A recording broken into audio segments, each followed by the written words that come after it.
그럼 오늘 마지막 시간인데 우리 장로님께서 기도해 주시고 마지막 더 바이블의 후에 시작하겠습니다.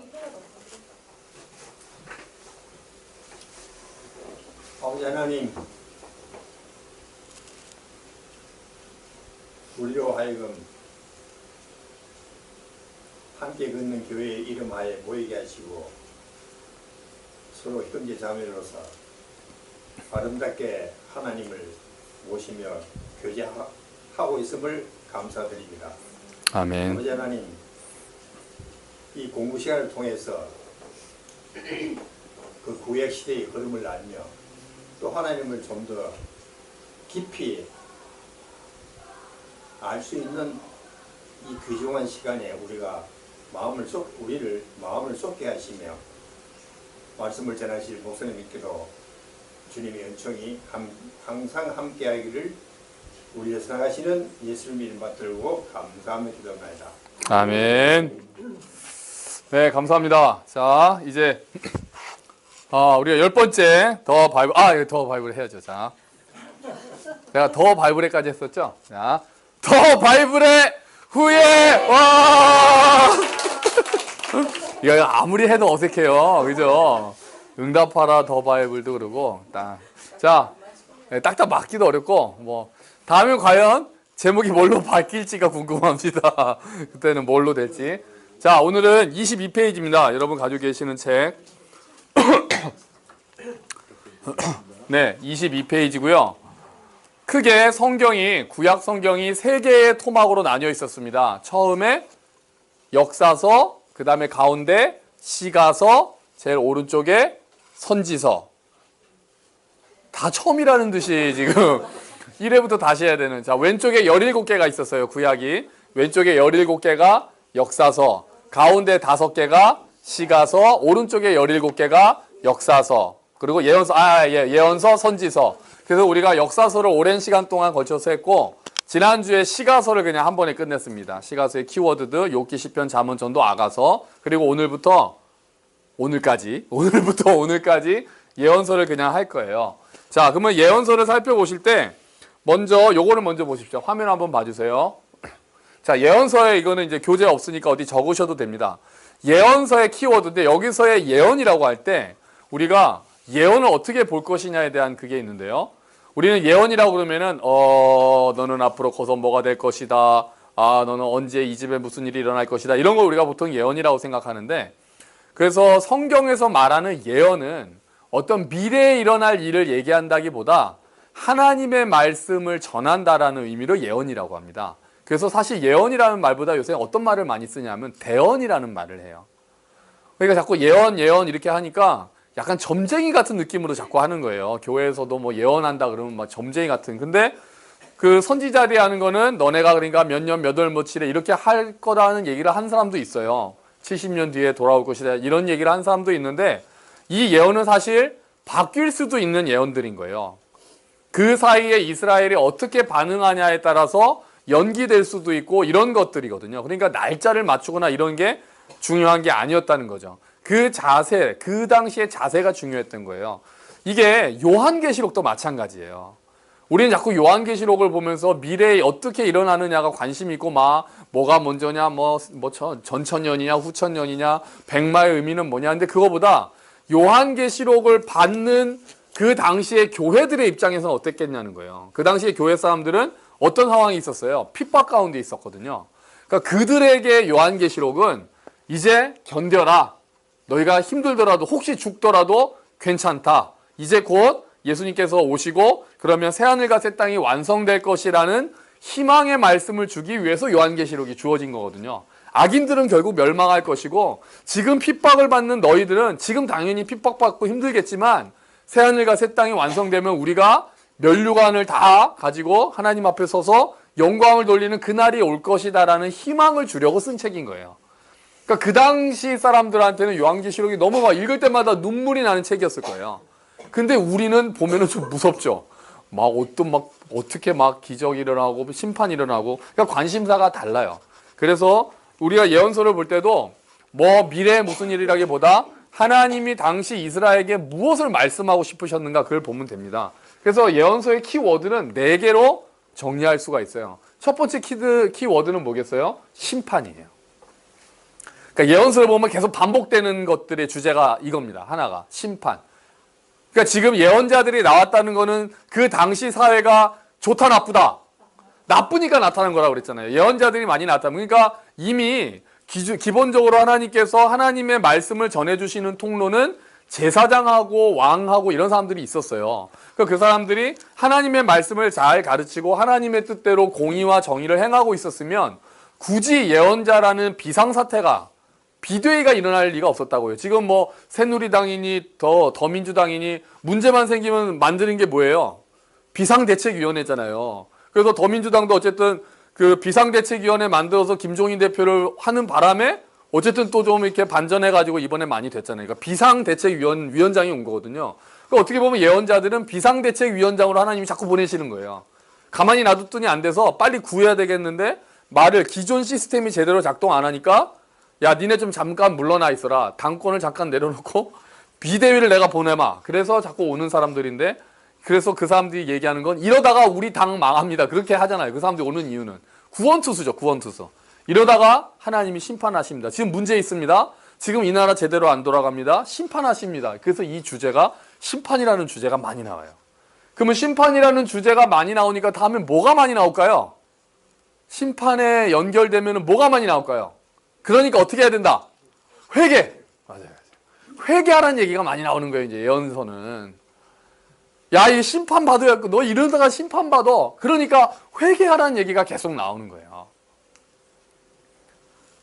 근데 회개 제대로 안 하고 심판받고 멸망받는 걸로 이렇게 슬픈 얘기로만 끝나진 않죠. 그 다음에는 회복에 대한 말씀이 나와요. 그러니까 하나님의 계획이 멸망으로 끝나는 게 아닌 거예요. 내가 너에게 주고자 하는 건 멸망이 아니다. 하나님의 원래 계획은 멸망이 그게 아니라 하나님의 원래 계획은 평안이고 안식이잖아요. 그런데 회개하지 않아서 결국은 이들이 멸망할 것이고 멸망할지라도 회복을 하시는 하나님에 대해서 얘기를 해요. 그래서 항상 예언서에는 두 가지가 같이 나와 있어요. 그러면 회복을 할 때 그 주체가 누구겠어요? 회복을 하는 주체. 그분이 오셔야죠. 누구겠어요? 메시아. 메시아죠. 예수님이라는 이름이 나오진 않지만 메시아라는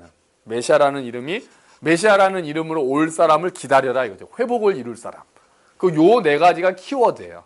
모든 예언서에는 요 네 가지가 거의 다 들어가 있습니다. 물론 가끔 뭐 에돔을 심판한다든지 할 때는 특별히 이런 회복에 대한 얘기가 없기도 해요. 근데 기본적으로 심판, 회개, 회복, 메시아에 대한 이야기가 나온다. 기억을 하시고요. 요 키워드가 꽤 중요합니다. 자, 그 다음에 선지자들이 활동한 지역입니다. 이건 그냥 보세요. 그러니까 선지자들이 어쨌든 남유다에 굉장히 많이 활동한 이유는 북이스라엘 먼저 멸망해서 그래요. 그리고 북이스라엘, 에돔, 다른 이방이 이때 아수르에 멸망했을 때도 그러니까 이방 지역에서도 바벨론 나중에 이스라엘이 멸망한 다음에 이방 땅에서도 하나님은 선지자를 보내셨다. 그러면 요 에스겔이나 다니엘이라는 사람은 주로 뭐를 노래할까요? 아까 그 그 예언서의 키워드 4개 중에 에스겔이나 다니엘이라는 사람은 뭐를 얘기를 할까요? 그렇죠. 회복을 얘기하죠. 이미 망했으니까. 이미 망한 다음이니까 회복을 얘기하죠. 그러니까 에스겔에 뭐가 나와요? 마른 뼈 환상이 나오는 거예요. 막 뼈다구가 생기야 들어와라고 막 살아나는 환상이 에스겔이나 다니엘 같은 사람은 회복에 대해서 자꾸 얘기를 하겠죠. 이미 심판은 일어났으니까요. 자, 이렇게 한다. 이건 뭐 외우실 필요도 없고. 다음에 그 22페이지에 또 보시면 책을 보시면 선지자들의 활동 연대가 있습니다. 활동 연대가 있어서 뭐 바벨론 포로 이전, 포로 시기, 포로 이후 그냥 이게 한번 보시면 돼요. 우리가 포로 이후 학개스가랴 말라기는 포로 이후라는 거 우리가 전에 한번 했잖아요. 제일 끝에 있는 3개는 마지막에 포로 이후의 이야기다. 자, 그러면은 이제 23페이지부터 이제 하나씩 볼게요. 내용이 너무 많아서 그 PPT에 다 넣지는 못했고요. 먼저 여기서 핵심을 먼저 보죠. 자, 이사야 주제는 뭐냐? 이스라엘의 심판과 회복이다. 빈칸에 쓰셔도 좋습니다. 아까 이것도 키워드 다시 나왔죠. 심판과 회복. 자, 성경의 축소판이라고 불립니다. 왜냐하면은 몇 장까지 있냐면은 66장, 66장까지 있거든요. 성경이 구약의 39, 신약이 27에서 66권이잖아요. 그래서 이사야가 성경의 축소판이라고 그러는데 신기하게도 1장부터 39장, 구약에 해당되는 곳에는 심판에 대한 얘기가 많이 나오고 40장부터 66장, 27장은 구원에 대한 얘기가 많이 나와요. 회복에 대한 얘기가. 그러니까 이것도 사람들이 보면은 야, 이것도 구약과 신약이 같이 있구나 이런 얘기를 하는 거예요. 이사야에 대해서. 그래서 성경의 축소판이라고 불리고 뭐가 맞느냐? 메시아와 그의 왕국에 대한 이야기 많이 나오죠.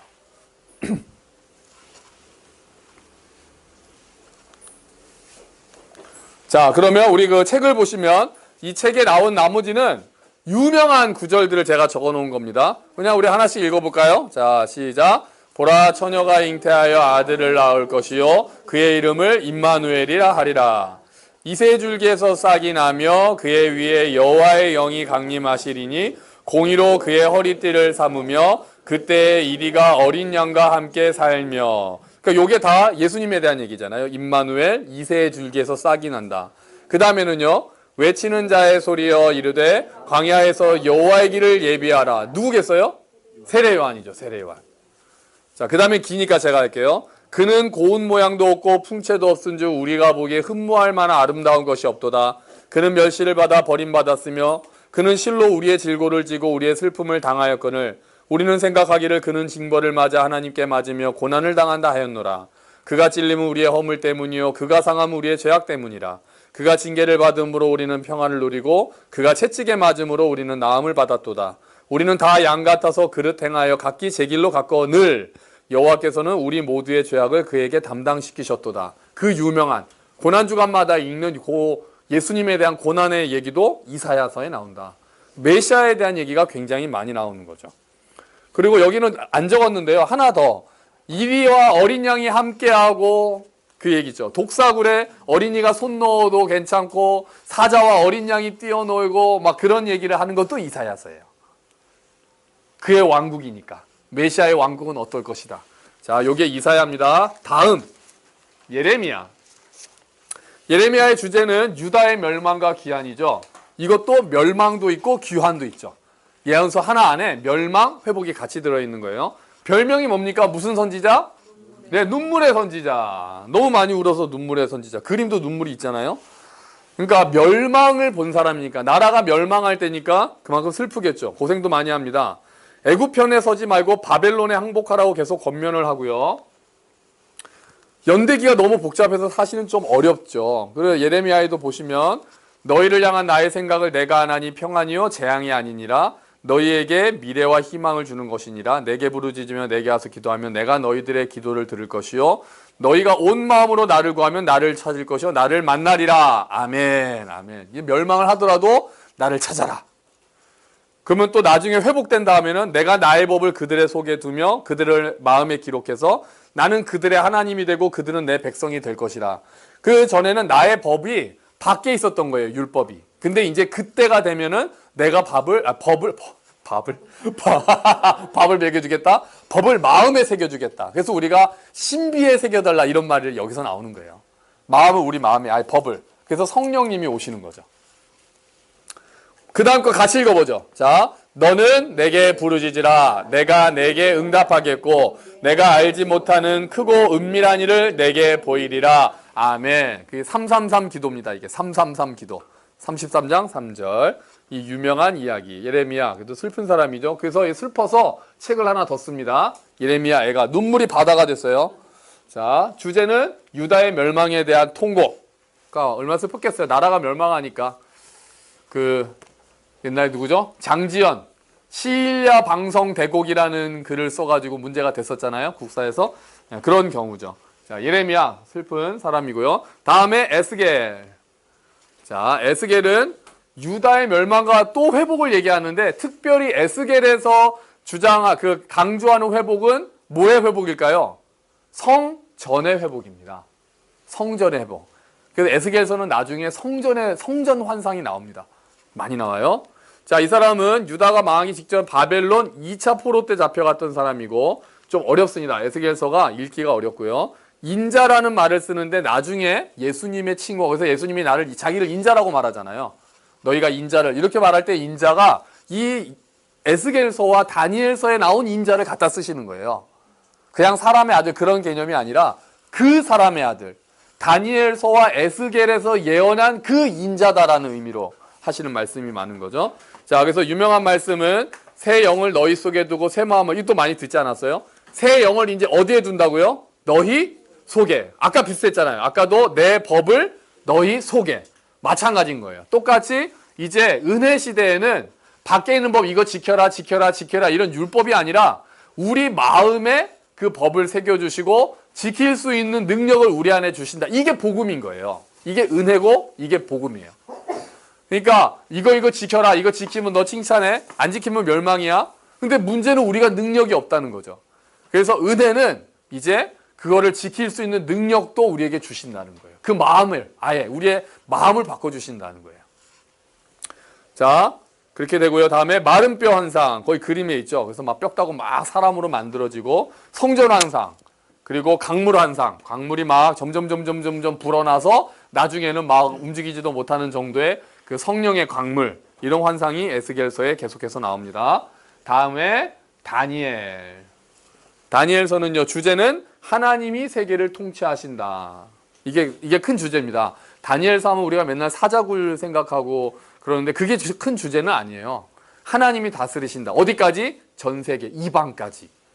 그래서 바벨론 1차 포로 때 잡혀갔던 사람이 이거예요. 이것도 역사적 이야기와 환상이 섞여 있는데요.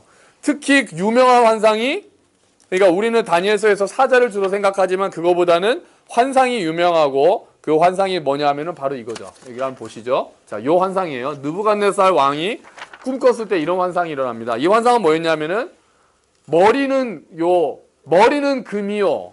다음에 가슴과 팔은 은이요. 배와 넓적다리는 노시고 종아리는 쇠고 발가락은 쇠와 흙이 섞여 있는 커다란 신상을 꿈꾼 거죠. 그런데 갑자기 어디서 돌이 하나 날아서 빡 깨트려서 다 무너지는 꿈을 꾼 거예요. 이 당시 바벨론 왕이. 그러니까 이게 뭔 꿈인가 막 싱숭생숭해서 다니엘이 해석을 해주는데 이렇게 해석을 합니다. 이게 다 세 개의 나라였던 거예요. 누구냐? 첫 번째, 금머리는 바벨론이다. 지금 느부갓네살이 왕으로 있는 바벨론. 바벨론이 그러니까 유다를 멸망시키고 당시 세계를 제패했던 제국이잖아요. 그러니까 다니엘이 이렇게 해석을 해주는 거예요. 그 신상은 세계의 주권이라 이거죠. 주도권. 첫 번째, 금머리는 바벨론. 그 다음, 가슴과 팔은 이제 앞으로 일어날 페르시아를 의미한다. 우리가 고대 근동의 4가지의 제국 혹시 기억나시나요? 한번 페이지를 다시 한번 볼게요. 20페이지 한번 보세요.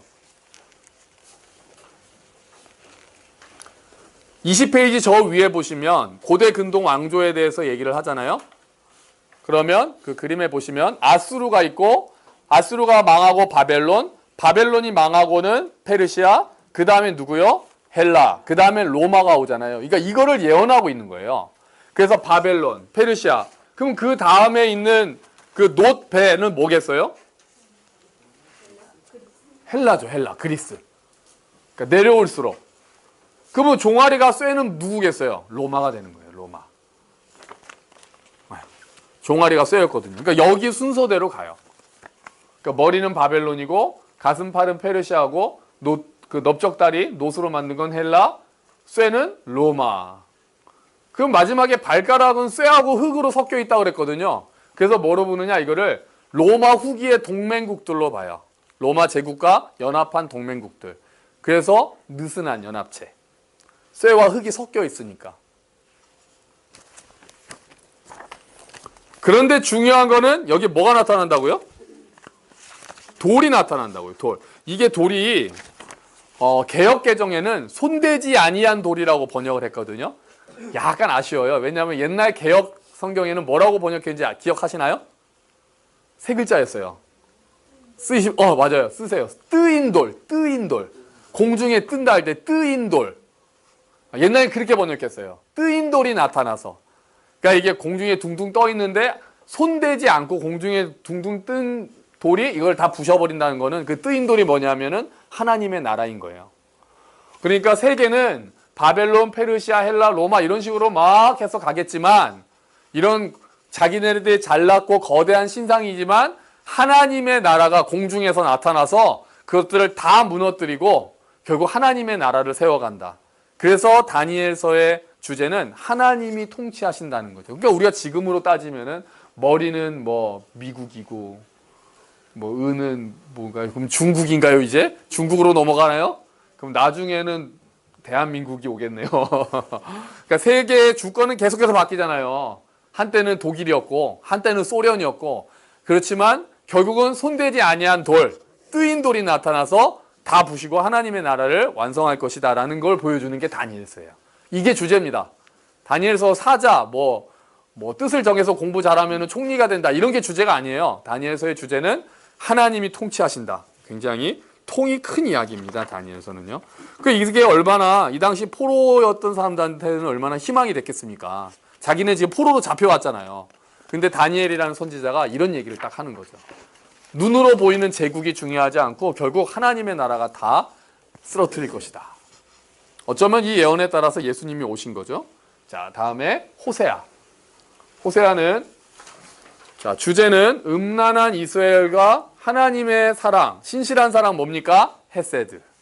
여러 번 했죠. 헤세드. 언약적 사랑, 신실한 사랑. 그래서 호세아의 주제는 헤세드입니다. 상징은 고멜이라는 창녀랑 결혼을 하라고 시키죠. 그러니까 선지자는 안 되는 게 좋을 것 같아요. 선지자는 별로 이렇게 가능하면 안 되는 게 좋아요. 선지자는. 너무 힘들어요. 목회자가 편해요. 선지자 하면은 이상한 거 많이 시켜요. 그 하나님이 나중에 보면 뭐 오른쪽으로 390일을 누워 있으라고 그래서 에스겔이었나요? 막 이렇게 누워 있고 또 반대로 누워 있고 뭐 소똥으로 구워 먹으라고 그러고 별로 막 구덩이에 별로 안 좋아요. 그 세례 요한은 그거 먹잖아요. 그 산꿀하고 메뚜기하고 막 그런 거 먹었잖아요. 석청과 그랬더니 누구죠? 옛날에 그 구봉서 장로님이 그 성경 공부하는데 옆에서 막 그거 먹었다는 얘기 듣더니 몸에 좋은 건 지가 다 먹었네 그랬다고. 그 얘기 듣고는 또 막 다 웃었다고. 나중에 그래서 성경 공부 시작해서 장로님 되셨다고 그러더라고요. 구봉서 장로님. 그 얘기도 하셨던데요. 구봉서 장로님인데 그 얘기 되게 웃겼어요. 누구 이렇게 성경 공부를 하는데 그러니까 예수님이 처녀 동정녀에게서 태어났다고 그러니까 막 그걸 못 믿겠다고 그랬더니 구봉서 장로님이 옆에 있다가 지 서방이 믿겠다는데 네가 왜 난리야 그랬다가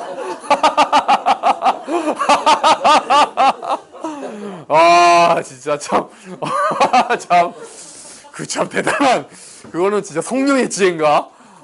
지금 그거 어떻게 믿어 막 그러니까 아니 서방이 믿겠다는데 네가 왜 난리야?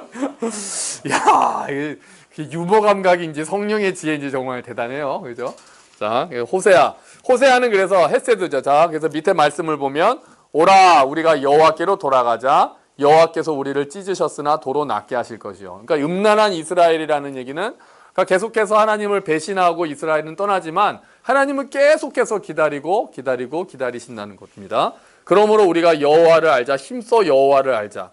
그거 한번 다시 읽을게요. 그러므로 시작. 그러므로 우리가 여호와를 알자. 힘써 여호와를 알자. 아멘. 이게 정말 제 평생 주제 성구 중에 하나입니다. 정말 힘써 여호와를 하나님이 어떠한 분이신지. 그리고 하나님은 나는 인애를 원하고 제사를 원하지 아니하며 번제보다 하나님 아는 것을 원하노라. 자, 다음에 요엘. 요엘은 우리가 이번에 오래 했죠. 저희 아침 묵상 때. 다가오는 뭐겠습니까? 요엘 하셨잖아요. 아침 묵상. 요엘서에 중요한 단어 있는데. 내일부터 요엘서 다시 시작합니다. 뭡니까? 요엘서의 굉장히 핵심 단어. 주의 날. 요엘. 그날이 올 것이다. 주의 날이 오면. 그날, 주의 날. 그래서 그날은 회복의 날이면서 멸망의 날이면서 막 그랬잖아요. 메뚜기가 막 댐비고 또 막 군대 가고 하지만 그날이 오면 이렇게 주의 날. 요엘서의 핵심어는 주의 날입니다. 자, 그리고 옷을 찢지 말고 마음을 찢어라. 우리 기억이 나겠죠? 그 후에 내가 내 영을 만민에게 부어주리니 너희 자녀들이 장래일을 말할 것이며 너희 늙은이는 꿈을 꾸며 오순절에 베드로가 인용하죠. 또 마지막에는 성전에서 샘이 흘러나와서 시딤 골짜기에 대리라. 여호와의 성전에서. 그래서 우리 교회에서도 샘이 흘러나와서 슬퍼하는 자들, 낙심한 자들에게 희망을, 절망이 있는 곳에 희망을, 슬픔이 있는 곳에 기쁨을 전해주는 곳이 되면 좋겠습니다. 그렇게 제가 말씀을 드렸었습니다. 다음에 아모스. 자, 아모스도 우리 했죠? 기억나시죠? 우리 아모스도 했습니다. 아모스. 자, 심판 및 회복을 예언하고 뭐를 강조할까요? 아모스 두 글자입니다. 정말 중요합니다. 그 밑에 답이 있습니다. 아니에요. 아니에요. 공의. 맞아요. 사실 정의가 맞죠. 예, 공의, 정의. 맞아요. 아모스의 핵심은 공의. 자, 요엘은 주의 날, 아모스는 공의. 굉장히 중요합니다. 아모스 공의. 자, 공의. 정의를 물같이, 공의를 마르지 않는 강같이 흘릴지어다. 내가 기근을 땅에 보내리니 양식이 없어 주림이 아니요 물이 없어 가람이 아니요 여호와의 말씀을 듣지 못한 기갈이다. 자, 중요한 것은 그러니까 제사도 아니고 공의를 행하는 것이 중요하다. 굉장히 많이 나오는 말씀이었습니다. 그다음에 오바댜. 그래서 아모스는 옛날에 이제 뭐죠? 뭐 군사 정권이나 이럴 때 데모를 하거나 그런 좀 진보적인 그런 쪽에서는 기독교 장로회죠. 그쪽에서는 이 아모스를 굉장히 좋아하죠. 아모스 성경 말씀을 굉장히 이제 더 관심을 가지고 좋아합니다. 오바댜. 어렵죠, 오바댜. 오바댜는요, 에돔에 대한 멸망을 예언합니다. 이스라엘이 좀 독특한 선지자예요. 에돔.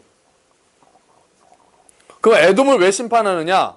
유대가 공격당할 때 오히려 적의 편을 들었기 때문에 멸망한다는 거죠. 그러니까 하나님이 기분 나쁘신 거예요. 내 자식을 딴 애들이 때리는데 거기 편 들었거든요, 에돔이. 그러니까 하나님이 너 가만히 안 놔둬. 그런 거죠.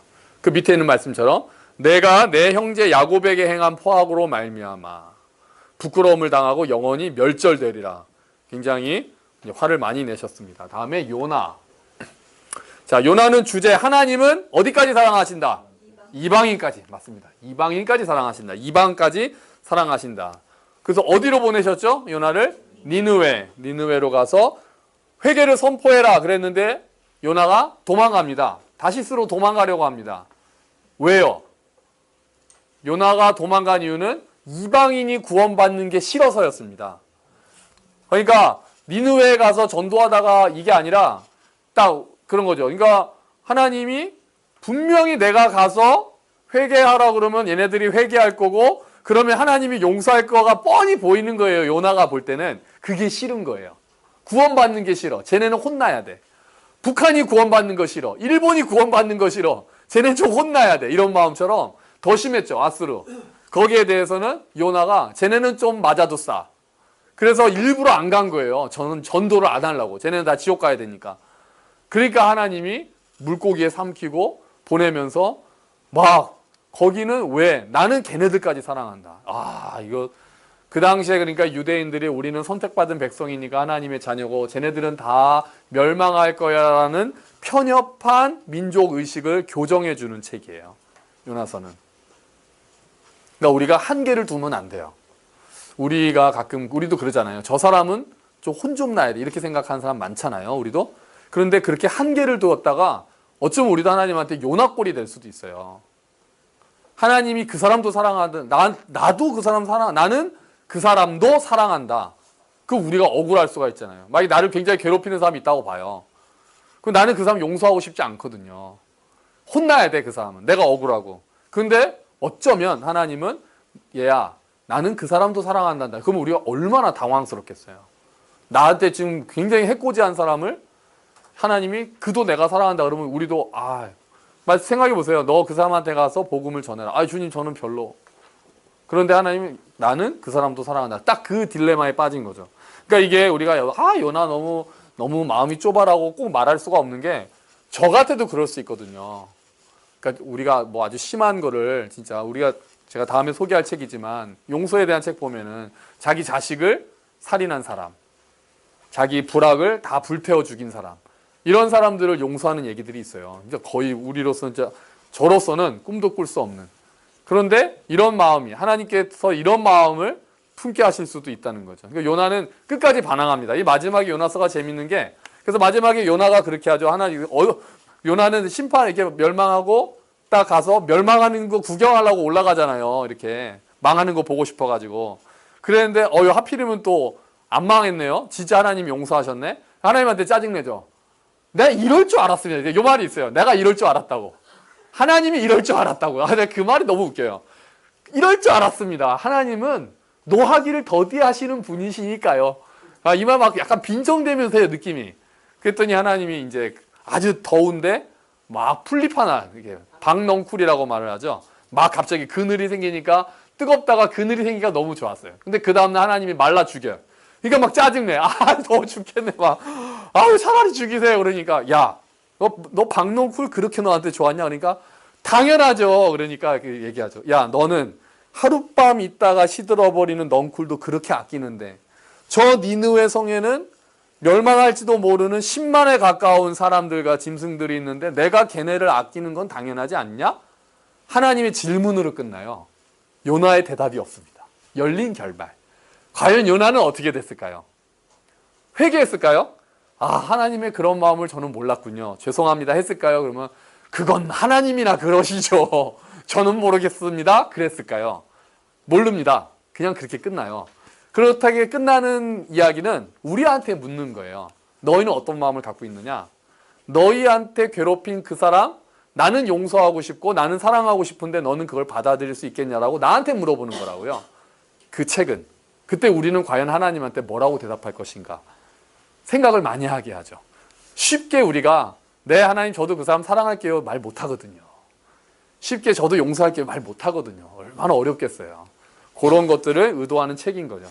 요나서가 그렇습니다. 요나가 참 재미있는 선지자죠. 굉장히 인간적인 선지자입니다. 자, 넘겨볼까요? 다음에 미가. 자, 미가는 사회에 특별히 이건 이제 도덕성을 회복하라는 이야기를 합니다. 자, 그래서 미가에도 메시아에 대한 예언이 나오죠. 밑에 베들레헴 에브라다야 너는 유다 족속 중에 작을지라도 이스라엘을 다스릴 자가 내게서 내게로 나올 것이라. 베들레헴이라는 그 누가복음에 나왔던 말씀처럼 그 베들레헴에 대한 이야기가 나옵니다. 다음에 사람아 주께서 선한 것이 무엇임을 내게 보이셨나니 여호와께서 내게 구하시는 곳은 오직 정의를 행하며. 이건 한번 같이 읽어봐야 되겠네요. 사람아 시작. 사람아 주께서 선한 것이 무엇임을 내게 보이셨나니 여호와께서 내게 구하시는 것은 오직 정의를 행하며 인자를 사랑하며 겸손히 내 하나님과 함께 행하는 것이 아니냐. 아멘. 미가서 6장 6절 이 말씀은 구약 예언서를 요약하는 말씀이라고 봐도 될 정도로 중요합니다. 자, 여러분 그 어디를 보시냐면은요. 22페이지를 한번 봐주세요.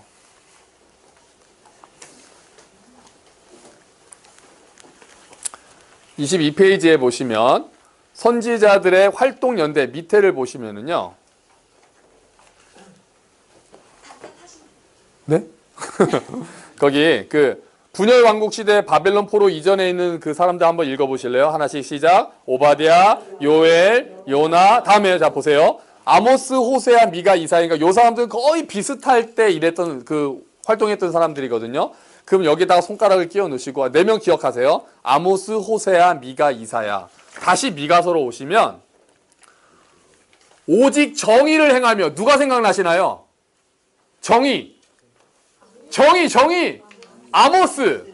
자, 미가서에 아모스가 들어가죠. 오직 정의를 행하며.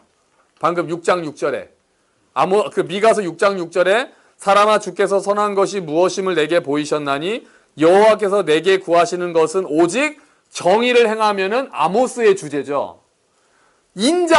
인자하심, 헤세드 누군가요? 호세아.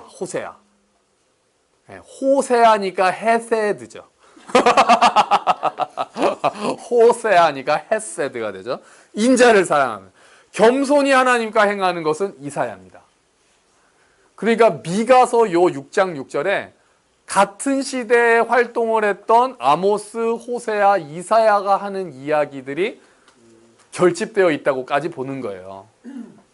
어떤 학자는 미가서 6장 6절이 예언서의 총요약이다 이렇게 말씀하시는 분이 있어요.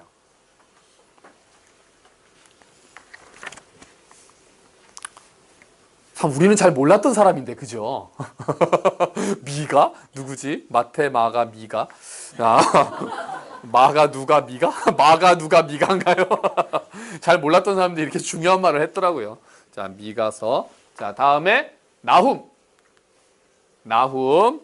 다음은 이것도 아까 오바댜는 답을 말해버렸다. 에돔의 멸망을 선포했는데 이 사람은 아수르의 멸망을 예언합니다. 아수르의 멸망. 그러니까 이 사람도 이방인에 대한 멸망을 얘기하는 거죠. 아까는 에돔. 이 아수르가 아까 요나가 멸망할 거라고 했다가 회개해서 봐준 니느웨거든요. 니느웨가 아수르의 수도예요. 그러니까 하나님이 봐주셨는데 결국은 멸망했다는 얘기예요. 그 뒤로 한 100년쯤 지나서 결국은 다시 타락해서 잠시 반짝했다가 멸망했다는 뜻입니다. 인간이 세운 방벽이 아무리 견고하다고 해도 하나님께서 셈하시는 날에는 아무 소용이 없을 것이다. 자, 이 나훔. 다음에 하박국. 네, 하박국. 이 하박국 이 그림이 뭐 하는 걸까요? 이 지금 뭐 하는 것 같으세요? 이 그림. 이 춤추고 있는 거예요. 춤추고 있는 거. 저는 이게 얼굴이 무너졌네 이건 줄 알았어요. 피하는 그림인 줄 알았더니 그잖아요. 내가 무화과 나무 잎이 무성하지 못하며 포도나무에 열매가 없으며 감람나무에 소출이 없으며 밭에 먹을 것이 없으며 우리의 양이 없으며 외양간에 소가 없을지라도 나는 여호와로 말미암아 즐거워하며 나의 구원의 하나님으로 말미암아 기뻐하리로다 라는 말씀에 따라서 춤추고 있는 겁니다. 유명한 찬양이죠. 무화과 나무 잎이 마르고 포도 열매가 없으며 감람나무 잎이 마르고 외양간 송아지 없어도 그러면서 난 여호와로 즐거워하리 그랬는데 그게 그렇게 기뻐하면서 부를 노래가 사실은 아니었던 거죠. 그게 굉장히 우리 막 율동하면서 부르거든요. 무화과 나무. 그런데 이 하박국서를 읽어보면 그렇게 부를 수가 없는 노래예요. 왜냐하면 그 무화과 나무가 마른다는 얘기는 지금 나라가 망한다는 얘기를 하고 있거든요. 자, 하박국은 질문이 많은 열방에 대한 하나님의 자유와 주권인데요. 질문이 많습니다. 그래서 제가 좋아해요. 요나도 좀 개인적으로 좋아하고 인간적이어서 하박국도 인간적이어서 좋아합니다. 자, 하박국이 하나님한테 너무 막 따집니다. 하나님, 이 유다 너무 썩었습니다. 예를 들면 이런 거죠. 하나님, 대한민국 너무 개판입니다. 진짜 헬조선 같고요. 이놈의 나라 이거 좀 고쳐주셔야 되는 거 아닙니까? 그랬더니 하나님이 그래 그러면 북한을 시켜서 쓸어버릴게 이렇게 말씀하시는 거죠. 그러니까 이제 바벨론이었거든요. 그러니까 하박국이 하나님 그건 아니죠. 북한은 더 나쁜 놈들인데요. 그러시면 됩니까? 걱정 마. 북한도 내가 쓸어버릴게. 그러니까 진짜 왜 이러세요? 이러고 끝나요. 하박국은. 이러죠. 하나님 지금 이스라엘이 너무 타락했습니다. 그래 바벨론으로 쓸어버리마. 하나님 바벨론은 더 나쁜 놈들인데 이건 아니죠. 걱정 마라. 바벨론도 쓸어버리마. 이렇게 말씀하시거든요. 그럼 이게 도대체 뭔가? 그러니까 이 모든 것은 결국 하나님의 주권에 달려있다는 거예요. 그래서 왜 그렇게 하시는지에 대해서 하박국한테 대답을 안 하세요. 대답을 안 하십니다. 대답을 안 하세요.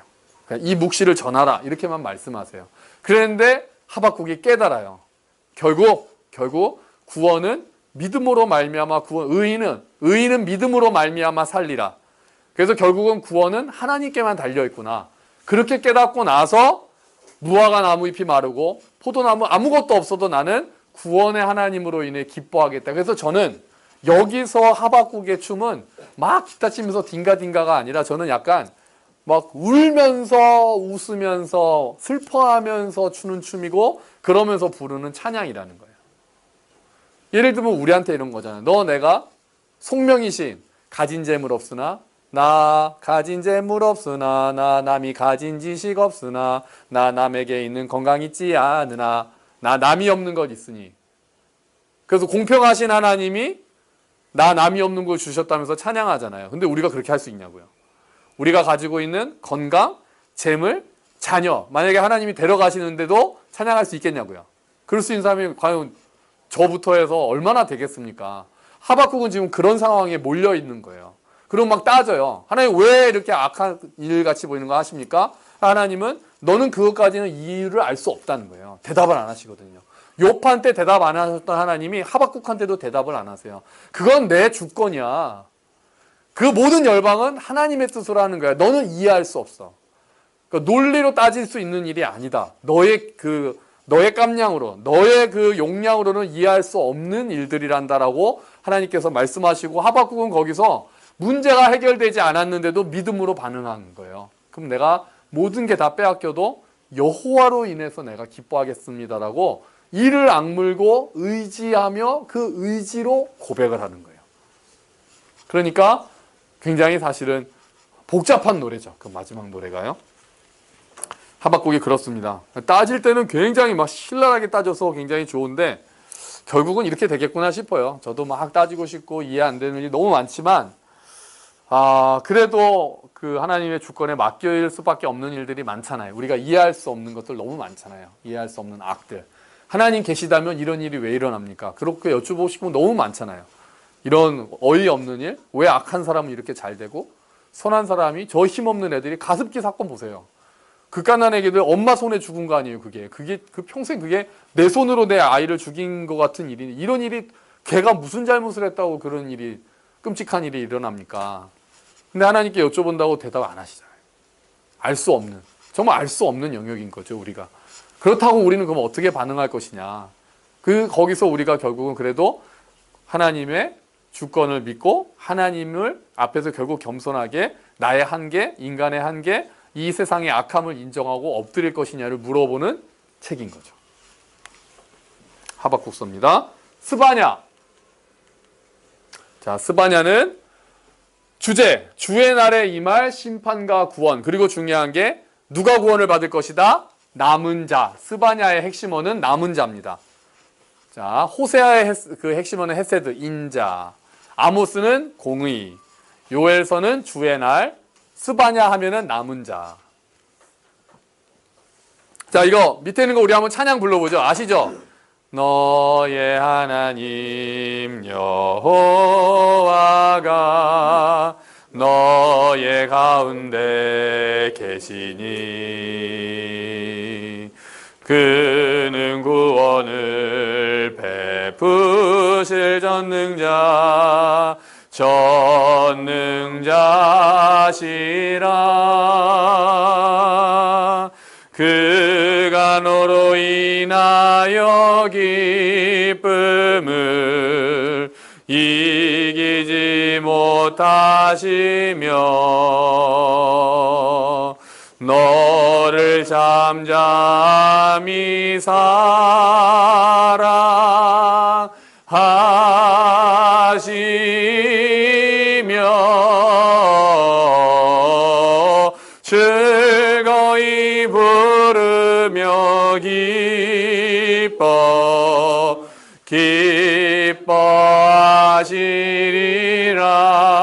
기뻐하시리라.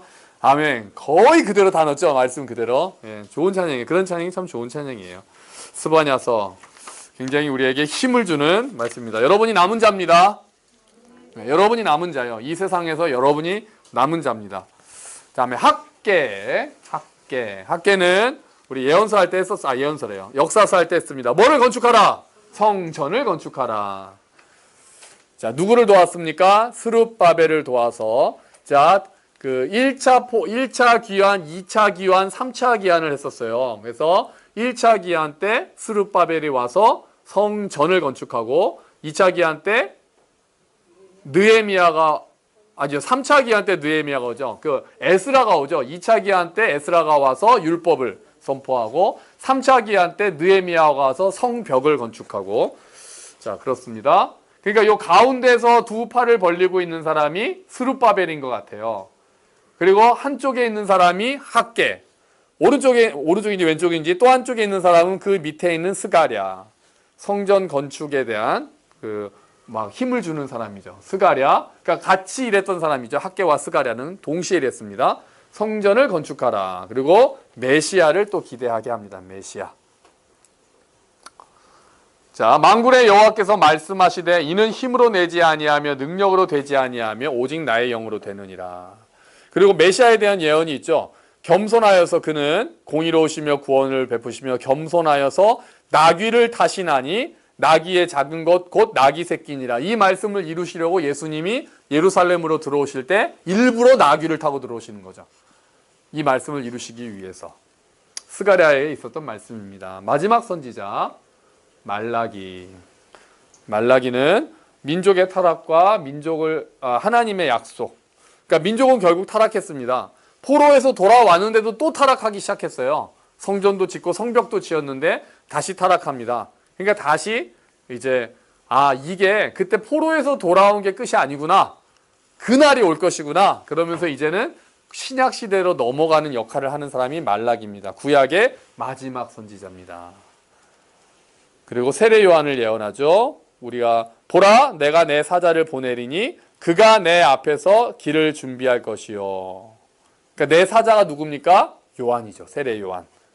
보라 여호와의 크고 두려운 날이 이르기 전에 내가 선지자 엘리야를 너희에게 보내리니. 여기서 선지자 엘리야도 요한이죠.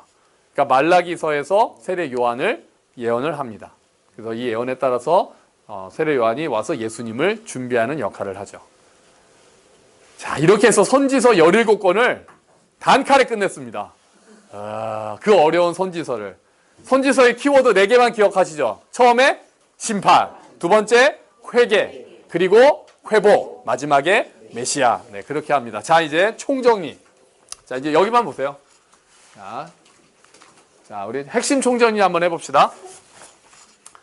하나는 이겁니다. 구약의 구조 한번 생각해 보죠. 자, 창출, 내, 민신, 수 이렇게 해가지고 이게 17개인데 여기 왼쪽에 있는 이 17개를 일단 이거 다 불러야 되겠다. 불러놓고요. 자, 왼쪽에 있는 이 17권을 뭐라고 합니까? 역사서라고 합니다. 역사서. 왼쪽에 있는 제일 처음에 있는 17개. 가운데 있는 5개를 뭐라고 합니까? 시가서. 그다음에 오른쪽에 17개가 있는데요. 선지서 또는 예언서라고 합니다. 그럼 이걸 한 번 더 잘랐죠? 역사서 17개를 5개와 12개로 나눴는데 위에 5개를 특별히 뭐라고 따로 불렀습니까? 모세오경 또는 율법서라고 부르기도 합니다. 그럼 나머지 12개는 뭐라고 부를까요? 없었습니다. 그냥 역사서라고 해요. 그때도 없었어요. 자, 그러면 시가서는 5개니까요. 예언서가 17개인데 그 중에 5개를 뭐라고 부릅니까? 대선지서. 분량이 많아서 대선지서. 그 나머지 12개를 뭐라고 부르겠습니까? 소선지서. 분량이 작아서 소선지서. 그렇게 하고 이제 역사서하고 선지서를 가르는 줄이 하나 있었습니다. 요 줄은 그러면 뭐였습니까? 요 줄은 이스라엘의 멸망이었어요. 그래서 요 3명은 이스라엘이 멸망한 다음에 귀환 시대 때 활동한 사람이고 요 선지서 요 3권도 나중에 이스라엘이 멸망한 후 돌아오는 이야기. 그래서 여기서 한 번 더 잘린다. 요게 구약의 구조 전체였습니다. 이게 다행히 균형이 맞아서 외우기가 좀 나아요. 딱 17개, 5개, 17개고 둘 다 5개, 12개로 5개, 12개. 또 9개, 3개. 딱 양쪽 다 좌우 대칭으로 모양이 딱 만들어지거든요. 일부러 이렇게 하신 것 같아요. 일부러. 하나님 이게 수학적인 하나님이신 것 같아요. 자, 다음에 구약의 구조 이렇습니다. 다음에 구약의 시대 흐름에 대해서 했었습니다. 자, 처음에 창조시대, 두 번째 족장시대, 출애굽시대, 정복시대, 사사시대, 왕정시대, 귀환시대, 창조, 출정, 사왕기 이렇게 했었죠. 그래서 창조시대와 족장시대는 창세기 기록이 되어 있고 출애굽시대에는 출애굽기, 레위기, 민수기, 신명기가 출애굽시대에 해당하고 정복시대는 여호수아, 사사시대는 사사기와 룻기, 왕정시대는 사무엘상하, 열왕기상하, 역대상하, 귀환시대는 제일 마지막에 있는 에스라, 느헤미야, 에스더. 그러면 선지서들은요. 예언서들은 거의 다 여기다 들어가 있는 거죠. 여기에. 왕정시대에 거의 다 들어있겠죠. 예언서들은.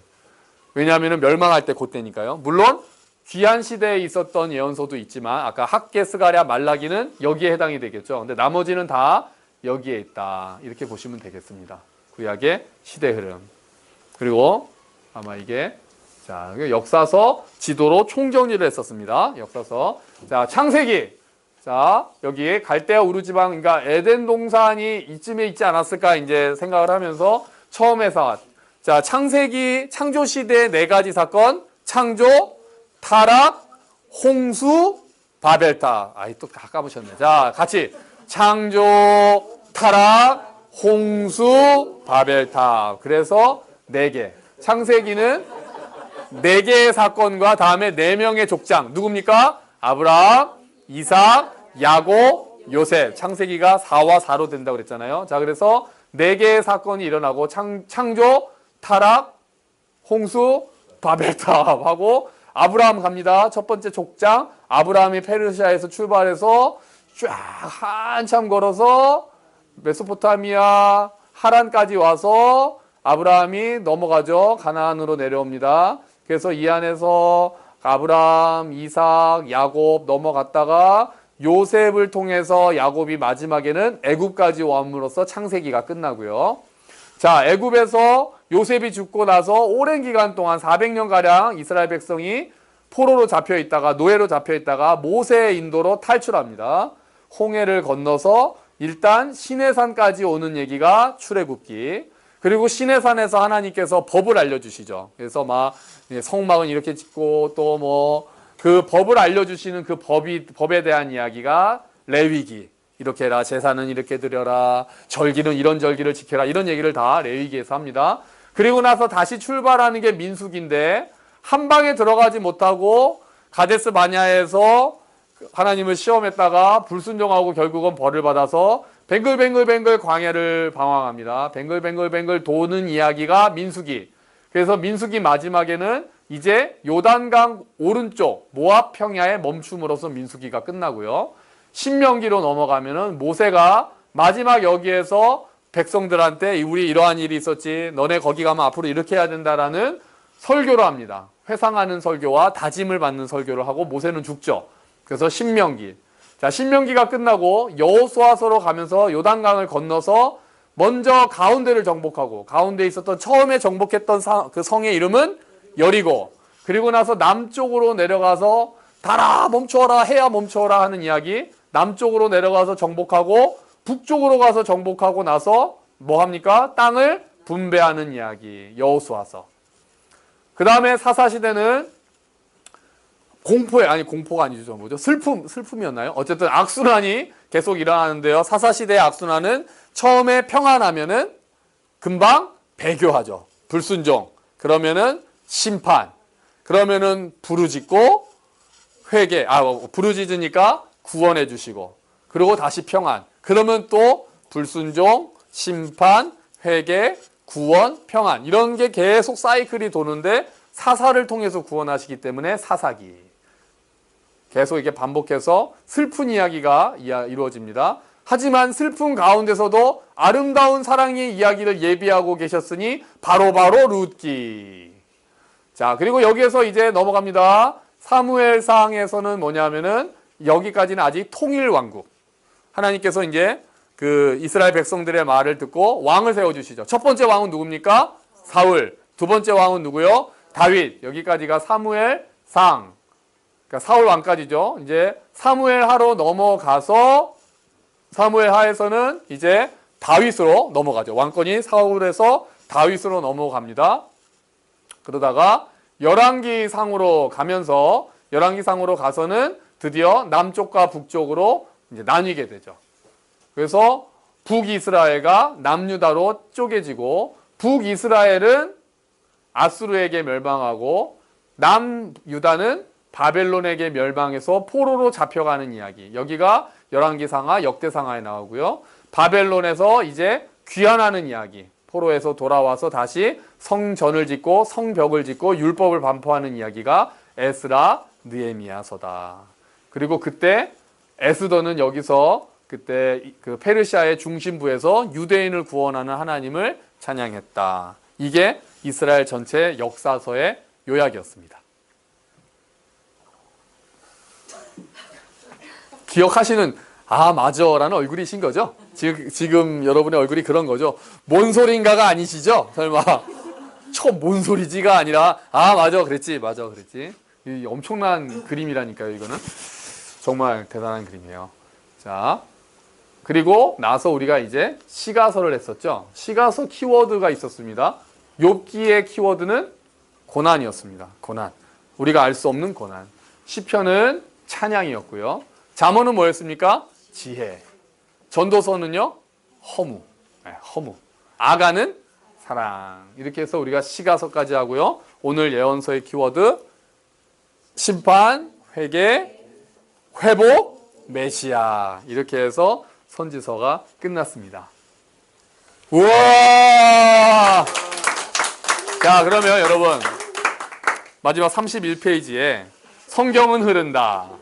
성경은 흐른다가 1절, 2절, 3절까지가 우리 그겁니다. 구약입니다. 자, 우리 한번 1절부터 이건 기타를 치면서 불러야 되는데 기타가 없으니까 그냥 시간상 하나님이 태초에 흑암 속에서 아름다운 천지를 창조하시고 보시기에 좋았다 말씀하시니 대대손손 훌륭한 인물도 많아 믿음의 조상 아브라함 늦둥이 이삭 속임수 대장 야곱 시기모함 이결합 비전의 요셉 출애굽하는 모세 여호수아 정보관 함께 싸웠던 갈렙 양털 뭉치 기드온 머리 자른 삼손 성경은 흐른다. 어디까지 했습니까? 사사기까지 했습니다. 다음에 마지막 사사 사무엘 최초왕 사울 하나님의 마음에 합했던 다윗 지혜로운 솔로몬 성전 지었네 르호보암 여로보암 남북 나눴네 불을 내려 주소서 엘리야 승리 나만 고친 엘리사 히스기야 요시야 개혁했지만 이스라엘 멸망해. 여기까지가 어딥니까? 열왕기상하에서 이제 왕정시대가 끝났습니다. 금식하는 에스라 성벽 건축 느헤미야 목숨 걸자 에스더 고난받은 욥 성경은 흐른다. 네, 역사서 끝나고 욥기까지 갔고요. 다음에 이제 뒤에서 나머지는 뺐습니다. 그리고 욥하고 인물이기 때문에 바로 선지서로 들어갑니다. 17권이 여기 요약이 되어 있습니다, 여러분. 자, 시작. 종의 노래 이사야, 울보 예레미야, 마른 뼈가 살아나 에스겔 선지자, 뜻을 정한 다니엘 그의 새 친구, 결혼하라 호세아 주의 난료에, 공의로운 아모스 에돔 오바댜, 물고기 뱃속 요나, 심판구원 미가 니느웨 나훔 호소하는 하박국 남은 자는 스바냐 학계는 성전 건축 힘을 내라 스가랴 마지막은 말라기 성경은 흐른다. 야, 이렇게 되는 거죠. 근데 오늘 선지서를 요약하고 보니까 가사를 조금 바꿔야 되겠다는 생각이 드네요. 결혼하라 호세아보다는 헤세드 호세아 이런 식으로 조금 이렇게 좀 개선될 여지는 있겠습니다. 자, 이렇게 해서 10번에 걸쳐서 10시간에 걸쳐서 구약 창세기부터 말라기까지 요약을 한다면 하고 흐름을 한다면 했는데 과연 나는 누구고 여기가 어디인지 우리는 과연 무엇을 했고 어디서 왔고 어디로 가고 있는지 조금은 그래도 반복을 앞으로 또 몇 년에 한 번씩 하면 더 좋겠죠. 그래서 도움이 되고, 이렇게 해서 또 이제 앞으로 성경을 보실 때도 아마 옆에다 이렇게 가끔 들춰보시면 조금 더, 이런 핵심이 있었어라고 도움이 되시지 않을까 싶습니다. 그동안 너무 많이 수고하셨고요. 또 다음에 언젠가, 내년이 될지 올 가을이 될지 이제 중간사하고 신약으로 해서 성경은 흐른다. 성경은 흐른다가 아니죠. 더 바이블의 후예 또는 다른 이름으로 다음에 또 신약을 찾아뵙도록 하겠습니다. 여러분 수고하셨습니다. 감사합니다. 자, 신약으로 만나겠습니다.